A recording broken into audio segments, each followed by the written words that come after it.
SS31 being something that directly plays into mitochondrial biogenesis, so you actually improve the density of the mitochondria, would actually increase your oxidative stress risk by having more mitochondria. So did I notice anything massive from it? SS31. Now, I did some research on that. Also helps with mitochondrial efficiency and biogenesis, but it's significantly more expensive and you need to run a reasonably high dose. So I ran 5 milligrams SS31 for about a week or two, and then my wallet was literally crying.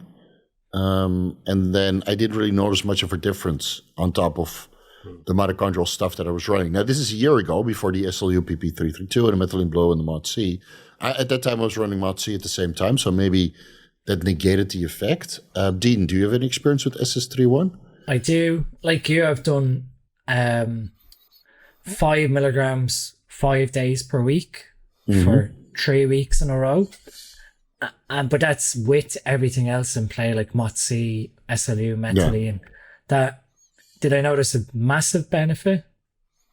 I can't really say. I mean, without sort of, maybe if you tracked some blood work markers to sort of look at rates of oxidative stress, would you see something reduce or even increase with the SS31? Because obviously we've discussed that SS31 being something that directly plays into mitochondrial biogenesis, so you actually improve the density of the mitochondria, would actually increase your oxidative stress risk by having more mitochondria.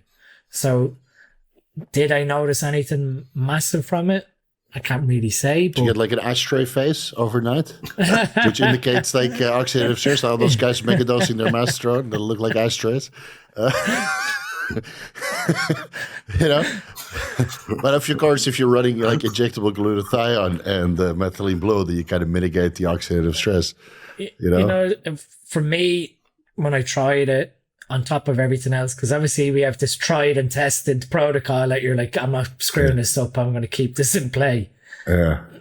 Did it do anything beyond what the others were doing? I couldn't say that. I had a huge increase in energy or a huge increase in training performance. So research looks promising for if you have massive amounts of oxidative stress with like organ issues, but as a sort of day-to-day runner or something that you'd consider, performance enhancing, I think there's other options. I think it's good pre-surgery. I talked to several surgeons that use it pre-surgery to upregulate mitochondrial function and density. So in clients with low mitochondria, this seems to be the one that raises the mitochondrial function quite dramatically over the course of a week. Then they do surgery, and then with all this ATP production, the outcome of the surgery is better than without it. And that's extensive surgery with stem cells and transfusions and bone marrow and all that shit.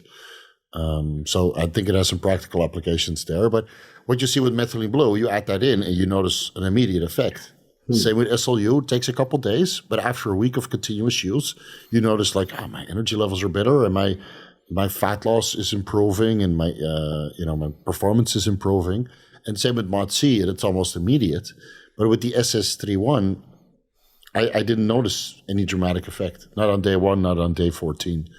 So I wanted to try it as an IV, like what the research says, and do 25 milligrams as an IV, but I've yet to get Morgan to do it.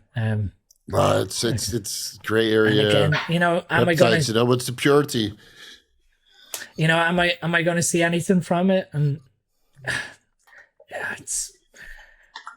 it's interesting, like we've discussed, but I think we've sort of nailed the three that are tried and tested that I'm not gonna move away from. Not based on anyway, because obviously we see in my bloods. I done my blood work whenever it was 6 weeks post show, and it was pretty much as good as would be expected, and nothing on the blood work showed anything towards running SLU since January as SLU causing any problems. Seems to have no effect on blood work. No effect. So that's good to know.